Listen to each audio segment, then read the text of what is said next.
Hace rato quería traer a Carlos Enrique Cavelier, un reconocidísimo empresario de Alquería, una empresa que produce, ustedes saben, lo conocen, de toda clase de leches, mantequillas, quesos, yogures, en fin.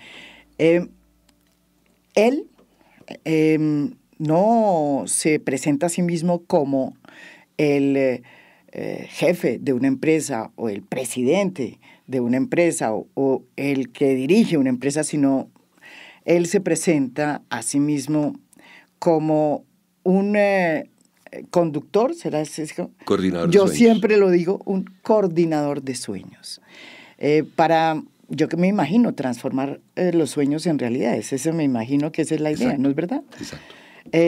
Y esa manera como él se define, pues les da a ustedes la dimensión de lo que realmente es Carlos Enrique Cavelier como coordinador de sueños de una empresa tan importante como Alquería.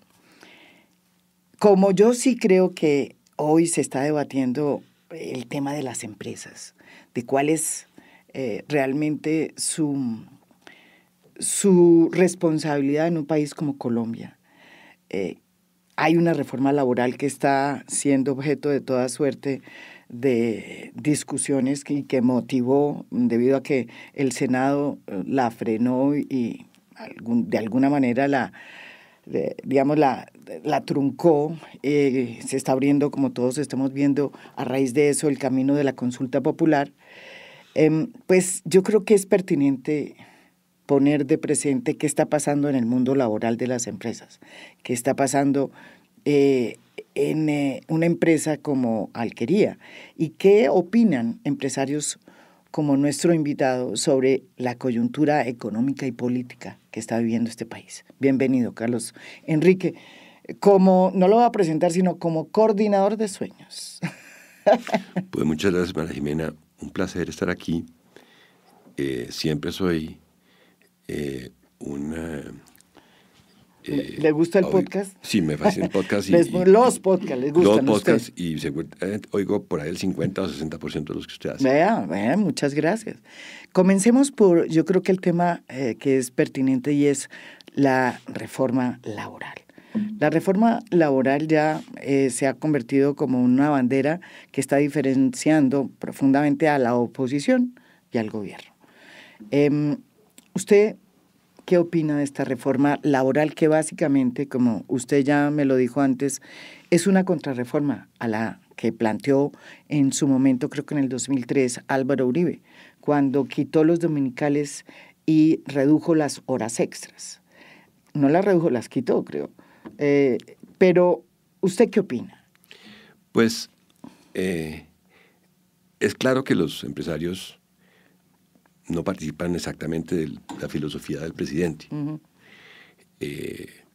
La forma como se expresa de ellos, pues, no es fácil y genera mucha desconfianza. Creo que, como conversábamos ahora, en esa contrarreforma son elementos de la legislación laboral que venían de Carlos Lleras. Explíqueme eso. Eso fue una reforma hecha por Carlos Lleras, ¿no? Yo, pues, haciendo memoria, recuerdo que tal vez fue Carlos Lleras que puso los dominicales y las horas extras y las horas nocturnas, Uh-huh. para que la gente pues pudiera pues recompensar el tema de su trabajo en esos días, para poder descansar un día o que le pagaran un poco más el día que era el día de descanso. Que además el día de descanso es una tradición pues bíblica por el Sabbat. Sí, sí. O el domingo que uno debía dedicarle a Dios, pues. Uh-huh. Entonces, pues, pero tenía también otros elementos que son muy importantes, como era el de enganchar nuevos pasantes, que son críticos para que la gente pueda tener trabajo hacia el futuro, porque Uh-huh. aún, pues cuando llega una persona nueva a una empresa, Claro. lo primero que le dicen, ¿qué experiencia ha tenido? Pues ninguna. Entonces, ¿cómo hago para saber si usted es bueno o no? Entonces, el periodo de transferencia no es fácil. Y eso, pues, era perfecto, pero tal vez había un mico que alguien le metió que decía que esos pasantes tenían que pasar al sindicato de la empresa o a sindicalizarse. Y eso pues no es un elemento que a los patronos o a los empresarios les guste mucho. Pero yo le quiero, usted cuando era pequeño y en su familia ya era dueña de la alquería, su papá estaba ahí haciendo de empresario y les tocó la época de Carlos Lleras, cuando Sí. dijo, oiga, ¿sabe qué? Hay que Y la hacer reforma esta agraria. reforma. Y también la reforma agraria. ¿Y qué decía un empresario como su papá? Pues mi papá ¿Usted era se godo, acuerda de pero algo? mucho, pero mi familia era una familia de Frente Nacional. Mi mamá liberal, su padre liberal, mi papá y mi abuelo conservadores, pero no eran conservadores labranistas, eran conservadores ospinistas, o sea que había cierto espacio liberal. Mi papá decía que nada más godo que un buen liberal. Que para los, sí, exacto. Y, Que los liberales pero de era Río muy Negro. liberal el sentido cuando él fue alcalde, le dio muchos elementos de liberalidad a su mandato, aunque era bastante autocrático, esos 20 años que estuvo alcalde, pero trabajó en que la gente tuviera agua, que tuviera alcantarillado, en que las escuelas funcionaran bien, en que hubiera una ética del comportamiento, en que hubiera una ciudadanía, que no son precisamente elementos de la derecha que fascinarían. Claro. Hubiera dicho, no, es que son las empresas, o es el derecho de trabajar con menos costos, o que haya más inversión. No, en esa época, pues hace muchos años ya, él se dedicaba a esas cosas que impactaban mucho a la gente, porque lo aprendió de mi abuelo, que era médico, y que trataba a la gente, a sus pacientes, pues como parte de su familia, y atendía pacientes todo el tiempo en Cajicá, gratis. Y eso nos enseñó una ética del cuidado de la gente, que vino claramente a meterse dentro de la alquería. Con una primera cosa que hizo siempre. Cuando arrancó la alquería, cada colaborador de la alquería tenía derecho a 1 litro de leche si era soltero, y 3 litros de leche si tenía señora de hijos. Y eso se ha cumplido durante los últimos 65 años, de manera permanente. Entonces era un tema de que hay que compartir con la gente las cosas que se hacían. Y entonces, ustedes como empresarios se acuerdan que su papá dijo, bueno, está bien, paguemos horas extras, caramba, pues les tocó. Sí. Y la reforma pasó y se instituyeron las horas extras. Después vino el gobierno del presidente Álvaro Uribe, 2003, y dijo, no, ¿sabe qué? Hay que reducirlas. O sea, primero reducir los dominicales, o sea, el pago por dominicales y las horas extras. ¿Y ustedes qué dijeron? Pues seguimos el proceso. ¿Estuvieron de acuerdo? Pues usted ya era... Sí, ya estaba en la empresa. Ya estaba en la empresa. Pero dijimos, lo que tenemos que fomentar es el empleo, porque Colombia, y pues a pesar de lo que lo dijo la ministra aquí la semana pasada, tiene una tasa de desempleo que no es alta, pero no es baja. Sí. En un país como Colombia tiene un desempleo del 7%. Y tiene un 10%. De 10, sí. Y ha crecido el empleo, pero ha crecido mucho en el sector público.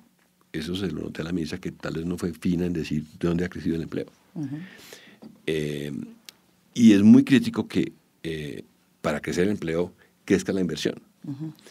Y los empresarios pues son el capital es un poco cobarde. El capital anda no viendo a ver dónde se mete con líos, sino donde tiene seguridad para poder evaluar, y es bien lógico. Y además eso es el principio de la tasa que le enseñan a uno, de la tasa cero de riesgo del bono americano, que tiene cero riesgo, entonces por eso puede ser cero, o puede ser 1%, muy bajita. Entonces, pues, yo creo que a la gente hay que tratarla increíblemente bien. Y también eso no es solamente, en ese sentido, yo estoy un poco en desacuerdo con la izquierda, que eso no es solamente en términos de recursos, de ingresos. Yeah. Tiene que ser el ambiente laboral. La gente no se va de una empresa porque le paguen mal. La mayor razón por la cual la gente se va de la empresa es porque el jefe los tratan mal. Entonces, pues hay unos elementos que son de índice de clima laboral. Sí, que no tienen con él. Que van con ese proceso. Y yo veo que, no sé si la izquierda colombiana ha entendido ese proceso, de que la familia, nosotros no dijimos una empresa, nosotros no tenemos empleados, tenemos colaboradores en la familia alquería.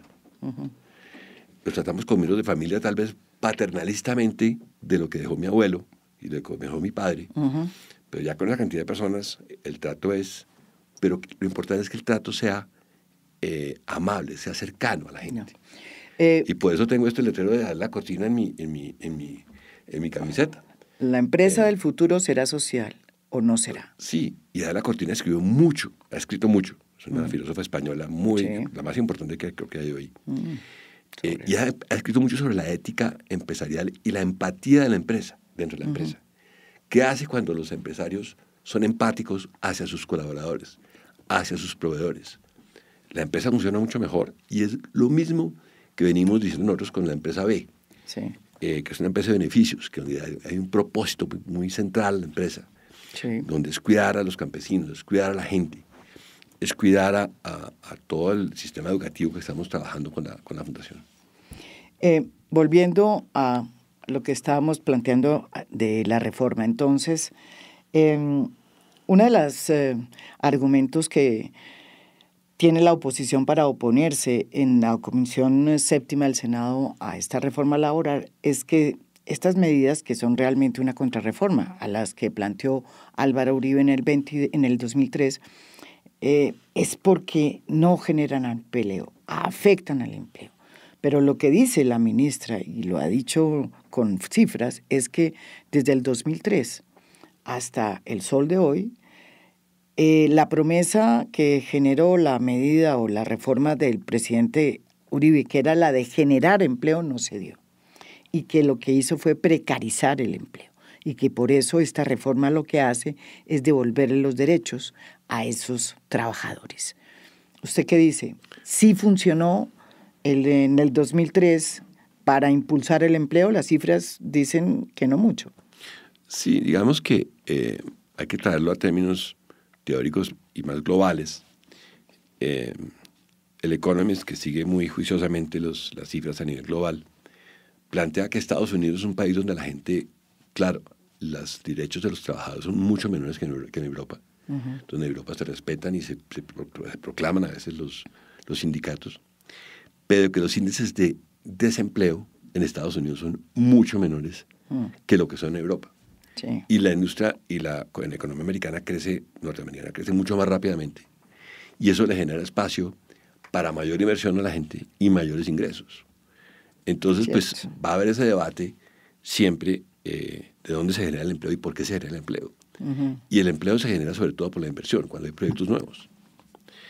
Este fin de semana estuve escribiendo sobre la innovación y lo que requiere la innovación, que es la vida de las empresas. Si uno no innova como empresario, innovar necesita meter personas a trabajar con la compañía que no necesariamente al principio van a generar ningún ingreso.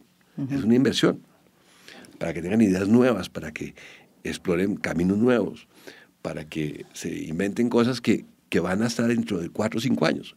Y esa inversión pues se demora en salir. Yeah. Entonces, pues, no necesariamente estoy contestando su pregunta, pero sí creo que a veces somos un poco simplistas y creo que el gobierno tenía de pronto su razón en hacer esa reforma, pero a mí me parece mucho más importante desde el punto de vista de el ingreso de los colombianos, un trabajo que ayude a bajar la informalidad. La ministra planteó varios elementos de bajar la informalidad. Exacto. Por ejemplo, la informalidad rural que se vive en el campo. Ese capítulo no pasó. No pasó y ya quedó pues en el olvido porque ese tampoco pasó a la comisión. Ojalá que una de esas preguntas sean las que entre en la Pero la usted consulta. cree, por ejemplo, que esta reforma tampoco contribuía a solucionar el tema de la informalidad. La ministra dice que sí, dio varios argumentos. El tema de la informalidad es de una complejidad muy alta y veníamos discutiéndolo con Camilo Herrera este fin de semana, que somos coescritores y compartimos muchos elementos en común del empleo, del bienestar de la gente. Y él, precisamente hoy, esta mañana, publica un artículo en Portafolio donde dice que no es necesariamente desde una reforma laboral que se mejora la informalidad. La informalidad tiene muchas aristas y como dijimos ahora... O sea, que no necesita una reforma laboral para hacer... Pues podría ser, pero hay que extender el tema mucho más claramente. ¿Y qué otras medidas se pueden tomar que no sea a través de una reforma laboral para combatir la informalidad? Pues uno de los elementos de la informalidad es que la gente piensa que eso es cuando uno saca cédula, entonces uno ya no es informal. O cuando uno va a la Cámara de Comercio, porque aquí somos legalistas, ¿sí? Entonces ya no es informal. Pero eso dice la reforma. Sí, la formalidad es un tema de 25 puntos, ¿no? Nosotros vimos un trabajo de una empresa consultora hace muchos años en que en México han visto que eran 25 puntos para llegar a la formalidad total. Uh-huh. Sí hay un tema que es que a las empresas grandes tienden a recargarles todo. Venga, hágalo entonces, a la empresa grande. Y al pequeño acaban afectándolo de cierta manera con esos recargos porque no subdividen el mercado laboral lo suficiente o no lo entienden suficientemente uh-huh. para poder hacer que esas personas, sus cuentapropistas precisamente, uh-huh. Les vaya mucho mejor. Uh-huh. Los cuentapropistas son la expresión colombiana del yo no me dejo, yo salgo adelante, yo puedo solo, pero es mucho mejor. Y viene el tema del profesor Takeuchi de la Universidad Nacional que dicen que un colombiano siempre es mejor que un japonés, pero que los colombianos son muy inferiores a los japoneses. Y viene eso culturalmente a decirnos que ojalá los colombianos se alíen entre 2, 5, 10.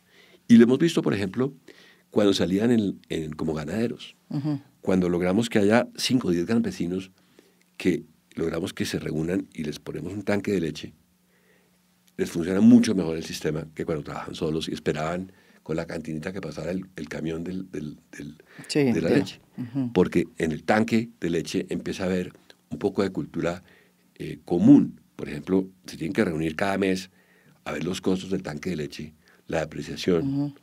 La energía, el lavado del tanque de leche, cuánto les deja. Y además tienen que tener pues, un contador, un administrador que esté siempre ahí, y eso ya genera comunidad. Yeah. Y eso genera de una manera muy importante, rompe esa soledad en que está el campesino o el que está el contrapropista. Carlos Enrique, una evidente cosa que está sucediendo hoy en Colombia es que el presidente ha decidido llenar de epítetos, no siempre, generalmente epítetos fuertes contra los empresarios o el gran empresariado que él dice los ha tratado de insensibles e incluso les pone una palabra que es nazi. Les dice que son nazis, cosa que yo todavía no entiendo, pero a pesar de todo eso, que eso es evidente que está pasando, no hay en el empresariado todavía, digamos, una necesidad de que entienda que si este país no se soluciona el tema de la violencia, el tema de la inequidad social, pues las empresas no van a florecer y que no es cierto que la matriz que tradicionalmente se ha traído, que es que este país puede crecer y las empresas pueden crecer con la violencia, que eso es suficiente para ellas, que eso no es cierto. ¿Es así o no? Por el otro lado, yo veo que hay gente que en estos 3 años ha entendido un poco más allá sí. de lo que significa ser empresario aquí en Colombia. A mí, yo pensé que con Pablo Escobar la gente iba a cambiar. Y pensé que con el tema de las FARC, la gente iba a entender por qué las FARC existían. Uh-huh. Y eso los iba a hacer más empáticos hacia la sociedad. Uh-huh. Y yo creo que lo que le pasa un poco a la derecha extrema es que no tiene empatía hacia las personas más pobres, sino como que las miran desde afuera. Uh-huh. Y las miran desde lejos. Como que usted está allá, yo estoy acá. Uh-huh. Y precisamente da la cortina, dentro de su genialidad, generó la palabra aparofobia, que es el odio por los más pobres. Con los pobres, sí, exactamente. Eso es lo que ella Entonces uno dice, pues, pero esto es parte del catecismo con que uno creció como cristiano, como persona, como en familia, que esta persona necesita una ayuda, miremos cómo lo ayudamos. Claro, empieza por el empleo, pero también empieza por la educación, empieza por la nutrición. Nosotros por eso hemos trabajado con los bancos de alimentos 25 años, uh-huh. porque los niños que no tienen esos elementos básicos de crecimiento, de comida, promovimos mucho los PAES, con Uribe incluso, la leche escolar con Uribe, para que los niños tuvieran eso. Y hoy el PAE es una cosa que está en todo el país. Uh-huh. Y los padres lo reclaman tanto que los gobernadores, que lo he visto, hacen todo lo posible para que los PAE les funcionen muy bien. ¿Qué son los PAEs? Los PAE son el programa de alimentación escolar, que es una forma de retención y de asistencia escolar muy importante. Porque a veces muchos de esos niños es la única comida que reciben, o la única comida completa que reciben. Y los padres los mandan al colegio. Pero esto no es un descubrimiento de Colombia, esto hace muchos años en muchos países empezó a funcionar así. Creemos que cuando eso sucede, empieza a haber esa empatía en las empresas por otra gente que sea más allá de lo que, donde está. Y existe una cosa que se llama el permiso para operar. Uno no opera en una comunidad porque sí. Uno tiene que tener unos vínculos con una comunidad. De ahí que nosotros en Cajicá, pues, tal vez por la relación de mi abuelo como médico, que operaba a todo el mundo gratis y los veía pacientes, y después mi padre vendía de alcalde ayudándole a la gente y regalándole leche. Él tuvo su propio PAE a los colegios gratis de su planta de leche. Y nosotros ya pasamos a un nivel que es pues lograr que haya pues trabajo con los bancos de alimentos, pero a la educación. Y en Cajicá logramos que la educación en Colombia fuera la mejor del país. Tuvimos los mejores colegios de Colombia hace 7 años, y claro, con la pandemia se nos cayeron un poquito. Pero cuando una persona está muy bien educada, tiene muchas más posibilidades de tener una universidad. ¿Y ustedes financian la fundación para la educación? ¿Cómo es? La Fundación Alquería Cavelier está dedicada a mejorar la calidad de la educación. Porque digamos que hay muchos programas que dicen, no, es que a este colegio le falta un ladrillo, pongamos el ladrillo, este colegio es que no tiene puestos suficientes, es que no tiene un campo de fútbol, es que los niños no vienen porque no hay PAE, es que no hay transporte escolar, y todos esos elementos son elementos que son críticos para la educación. Pero Colombia tiene que pasar a una etapa que hemos logrado muy exitosamente dentro de Empresarios por Educación, es voltear un poco el debate hacia la calidad de la educación. ¿Qué es calidad de educación? Pues lo mismo que dicen las pruebas PISA. ¿Por qué Colombia le va a regular en las pruebas PISA? Le va muy mal. Le va muy mal, porque los niños pasan derecho. Alguna vez hablábamos con unos grandes entendidos de la educación en Colombia. Decían, mire, es que la educación empezó para que los niños fueran a un sitio donde los cuidaran, porque los papás tenían que ir a trabajar cuando empezó la revolución industrial. Pero Colombia como que le cuesta trabajo salir de ese proceso. No es para que los cuiden solamente. Y los maestros están muy bien formados, pero están muy solos. Los rectores los vemos muy solos. Y ya, gracias al trabajo que hacemos con el gobernador de Cundinamarca, con los últimos 2 gobernadores, o varios gobernadores que hemos tenido, ya estamos en 200 colegios trabajando el tema de calidad. Cundinamarca subió 5 puntos el último año. Ya es el 4º a nivel nacional. Esperamos subir 3 o 4 puntos este año. Y al final de este cuatrienio de los gobernadores ser el mejor departamento para educarse en el país, pero no es porque Cundinamarca merezca esto, sino por el efecto demostrativo que esto genera. Ya en Santander el gobernador dijo, muéstrame qué es lo que está pasando. Y está haciendo lo mismo, va a hacer lo mismo. Va a hacer algo parecido. Queremos hacer que haga una fruta bajita de 3 municipios con 10 colegios. Con una fundación en Santander. Ya el gobernador de Antioquia, estuvimos almorzando hace un mes con el secretario de Educación de Antioquia, muestre qué fue lo que hicieron ustedes, a raíz de un artículo que escribí en El Colombiano hace un mes, y vamos a ver si escogemos 4 o 5 municipios de Río Negro para hacer ese piloto. Apareció alguien en el Valle, que quiere en el Valle, en el Quindío, en el Risaralda y en Caldas hacer lo mismo. Y seguramente en Bogotá, con Isabel y con el alcalde, tenemos que hacer lo mismo para que empiece a sonar, ya no solamente con Dinamarca, sino a nivel nacional el programa, que es un programa donde hay un cambio cultural, básicamente.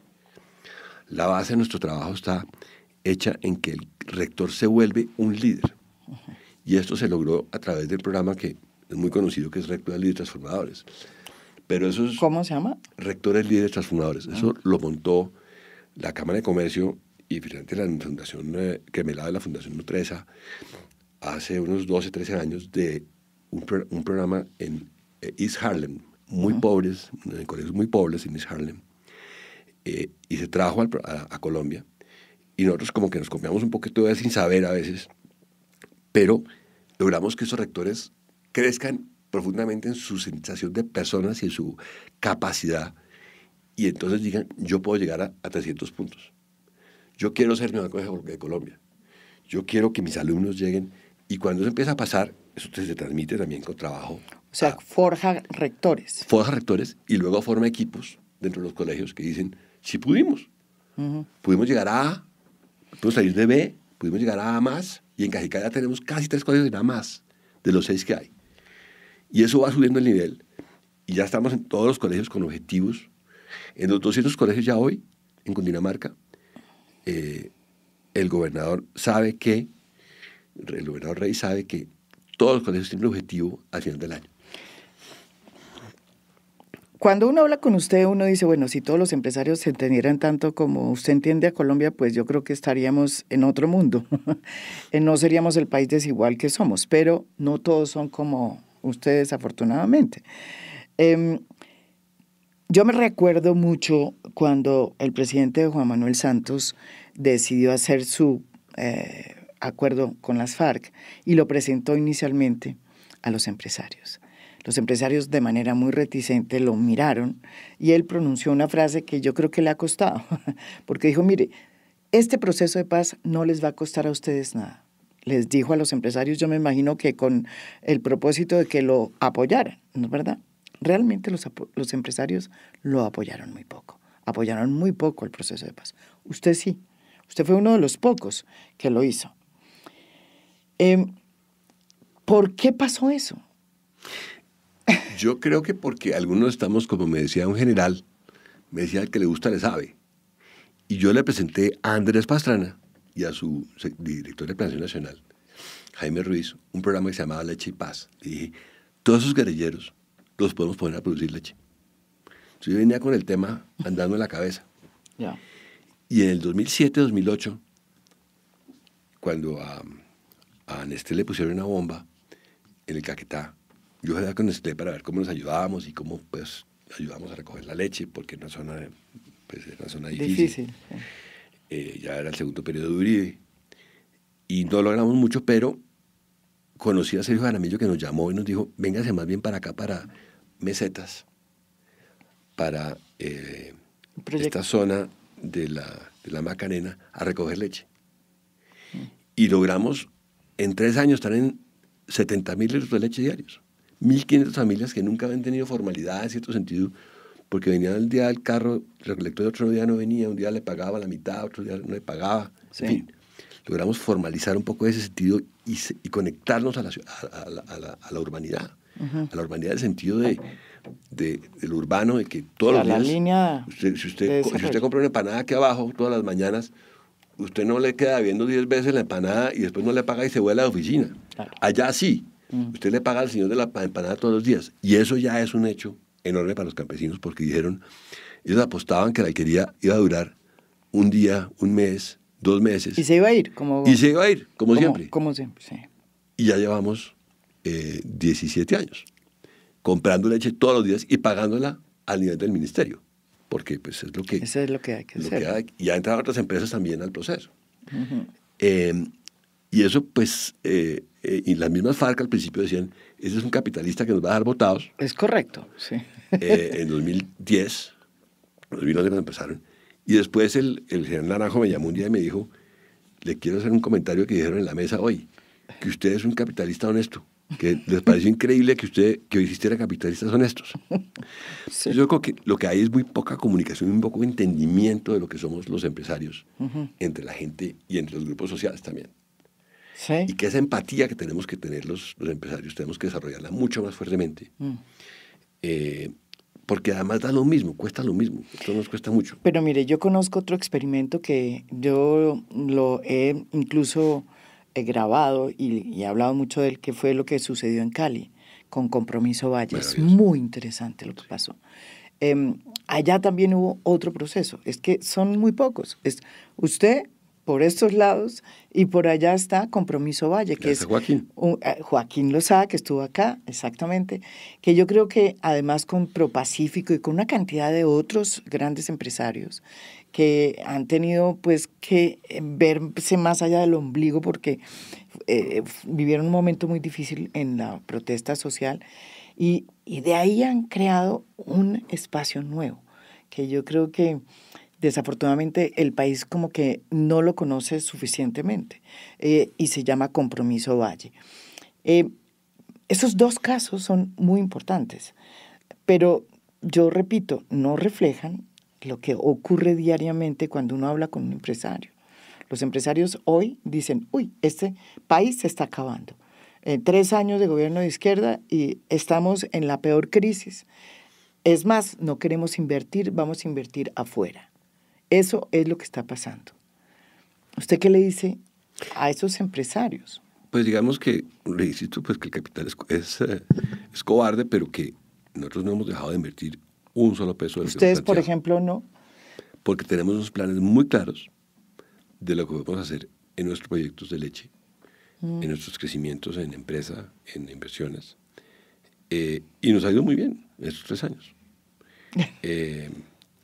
Claro, el gobierno, pues hemos sido uno de los, entre comillas, de las áreas del gobierno ha privilegiado ideológicamente, que son los campesinos.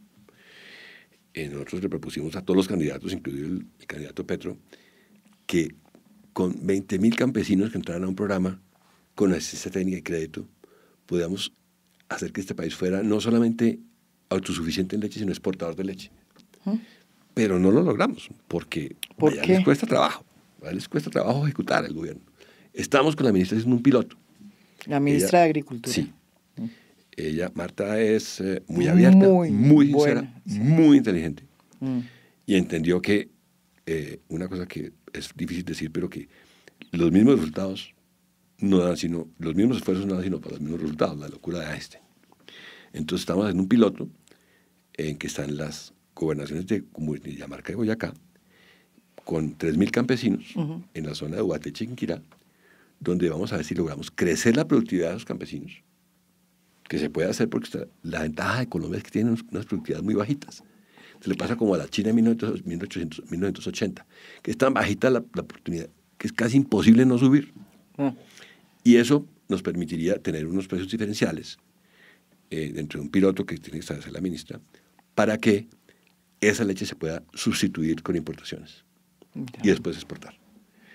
Este país tiene 300.000 ganaderos que se han fijado desgraciadamente en una cosa que se fijaban en los años 60, que era el precio, en vez de fijarse en la productividad. En el precio de la tierra, dices tú. El precio de la leche.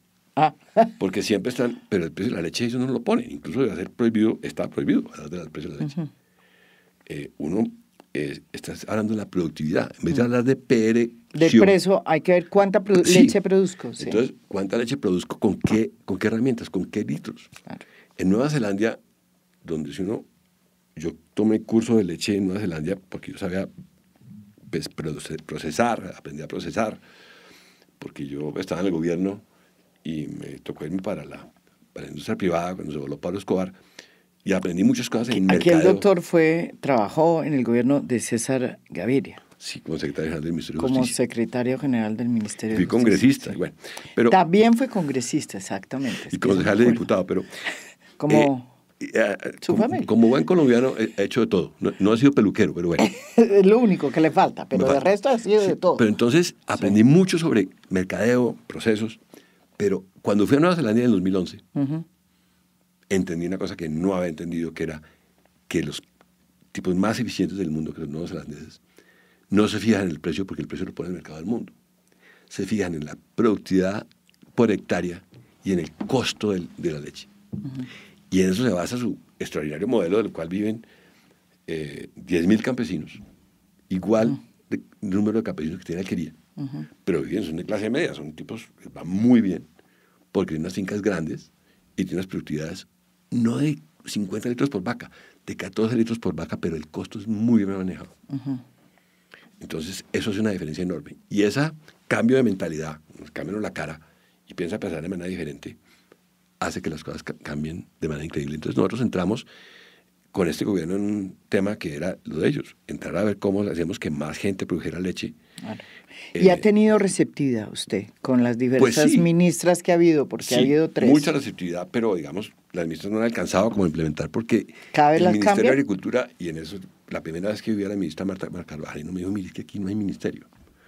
Y yo la veía y decía, pues sí, porque yo conocí el ministerio con Gabriel Rosas Vega hace 35 años.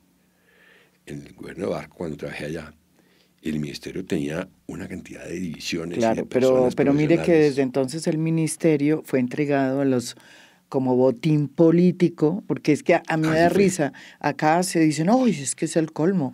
Están entregándole a los congresistas. Bueno, hay que recordarles a los que nos están escuchando y viendo que el Ministerio de Agricultura fue entregado en los últimos 20 años, antes de que llegara Petro, a los partidos tradicionales. El último era el Partido Conservador, que prácticamente lo desmanteló.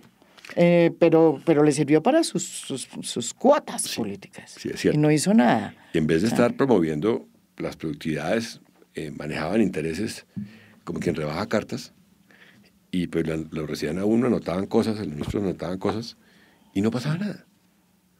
Entonces, pues, el ministerio, pues antes era un ministerio que tenía el Banco Cafetero, que se quebró, es que no. lo compró El la K, vivienda, el K. el Banco Ganadero, que pues lo absorbió el BBVA, existía Finagro, que lo creó Gabriel Rosas en esa época, estaba el Banco Agrario, que hoy se Banco dedicó a otras Agrario. cosas también, se dedicó a las ciudades, se dedicó a... A Entonces, digamos, prestarle del a los ministerio que... señores muy ricos. Sí, entonces digamos que pues hoy ha vuelto al tema, a volver a los campesinos pequeños, pero no es fácil, porque además tienen los No, ingresos, en fin, yo le sugeriría al presidente Santos y al presidente o a la ministra Carvajalino. Carvalino que trajera, por ejemplo, la CAF, que la CAF comprara el 10% del banco, 20% del banco.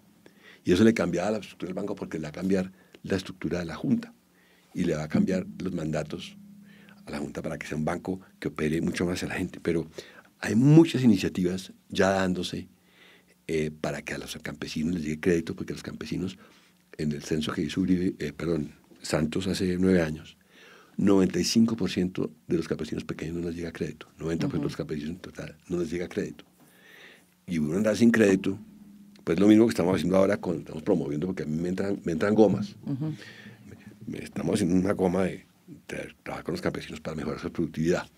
Pero descubrí, a través de un piloto que hicimos, que es muy exitoso, en en Agua Chica, No, chica, que se ponen biodigestores enfrente de las casas de los campesinos. Por un lado entra el estiércol de la vaca y sale gas. Y se conectan y tienen gas gratis. Porque el estiércol de la vaca lo recogen y lo meten ahí y lo dejan 2 días y tienen gas. Entonces estoy con la goma de que Colombia, vi un estudio de Roberto Angulo y escribió un artículo hace 2 semanas en El País, en España, en El País, América, donde estaba mostrando que tenemos 1 millón de hogares que cocinan con leña en Colombia. Eso es siglo XVIII, siglo XIX. No les ha llegado Sí. no ha llegado la República. Sí, no. Entonces, pues estas personas son una pobreza enorme, porque además cada hogar que recoge leña, recoge 4 Deforesta. toneladas de leña. Quiere decir que al año son Deforesta. 4 millones de toneladas de leña, que son 2/3 partes del área construida de Bogotá en bosque que se corta para la leña. Entonces estamos promoviendo un proyecto como eso, como estamos promoviendo con campesinos nuestros, con un chat, la productividad para que mejoren sus fincas. Entonces, pues, son elementos críticos para que esas personas salgan de la pobreza. Y además es una contribución a la paz, porque sabemos que Colombia es un país que se ha desarrollado increíblemente dentro de las ciudades. Las ciudades en Colombia son... Sí, parecen, sí, y en cambio los famosos Sí, territorios pues no tienen existen. esta dificultad, ¿no? Ha sido Sí. cada vez más, Pues tanto la que se idea atraviesa un era camión, reducir esa sí, distancia, se ¿no? cae un puente y es un drama. Entonces hace 15 años me llamó un señor de una vereda, domingo por la noche, de Pacho, que no han podido sacar la leche porque se ha caído el puente y entonces los camiones grandes no pueden entrar. Ayer me llama la señora que nos ayuda por las mañanas en la casa, decirme que estaba varada en San Martín Meta porque se ha atravesado un camión y no puede pasar. Entonces, el país vive esas pequeñas cosas de no poder transitar y en esos sitios donde no hay arreglo, pues digamos. ¿Cómo es que usted puede decirle o cuál será, digamos, como el mensaje para ya terminar, para decirle a los empresarios que están en un clima de pesimismo? Acabo de leer un artículo o una entrevista que le hizo al presidente Fenalco, precisamente Marisabel Rueda, en El Tiempo, en donde él es muy crítico y dice, mire, la situación es dramática, el consumo está bajando, La situación económica de las empresas es muy difícil y ahí está la incertidumbre frente a un gobierno como el de Gustavo Petro, ¿sí? Que los empresarios están decidiendo, colombianos están decidiendo invertir afuera. Pues yo conozco mucho a Jaime Alberto Cabal y entiendo a la gente que pueda estar en sectores difíciles, el sector del petróleo, el sector de salud, y pues indudablemente pues tiene que rebuscarse la forma de estar. No, lo del salud es un desastre. Sí. Yo sigo, no sé si un poco naive de que Colombia sí va a salir adelante. Y va a salir adelante porque los colombianos lo queremos sacar adelante. Hay una frase de nuestro desaparecido Malcolm X que decía que Colombia no ha sido un gran país porque los colombianos no hemos tomado la decisión de ser un gran país. No hemos hecho un consenso de decir vamos a ser un gran país que tenga estas condiciones y estas condiciones y estas condiciones. Sino que vivimos ahí tranquilos, como dice usted, haciendo nuestra práctica en las empresas y no más.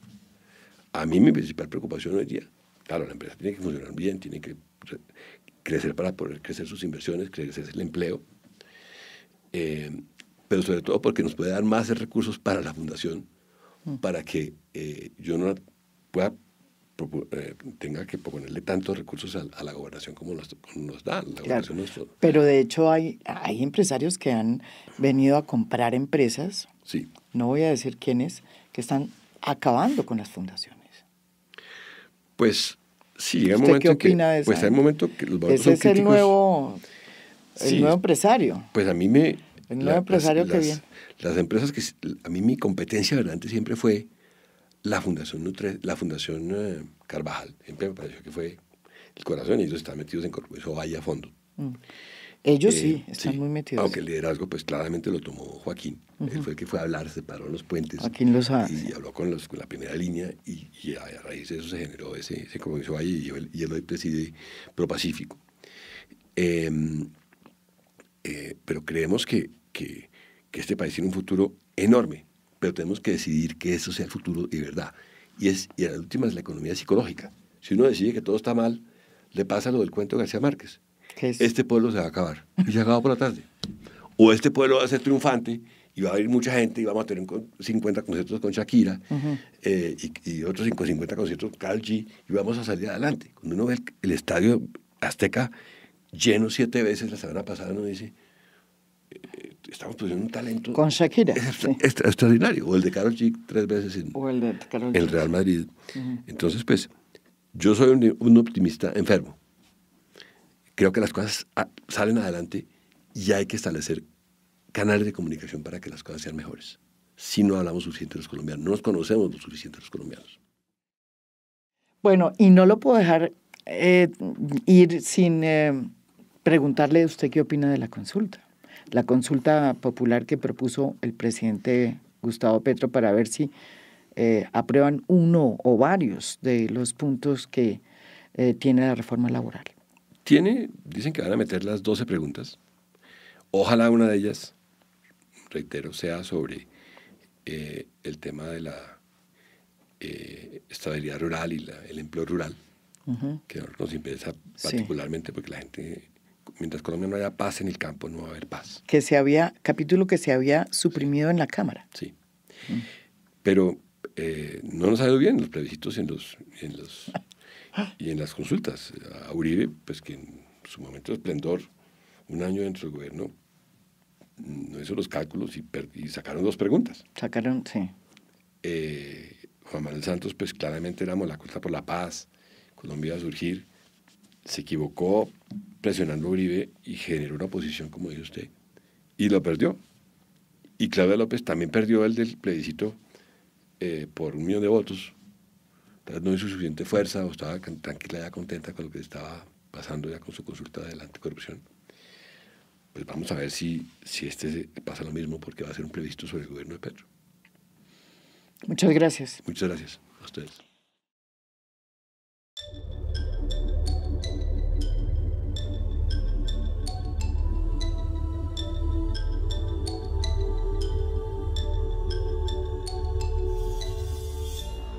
A Fondo es un podcast producido por Mafialand. Producción general, Beatriz Acevedo. Producción de audio, Daniel Chávez Mora. Música original del maestro Óscar Acevedo. Nos pueden escuchar también en mi canal de YouTube. Gracias por escuchar.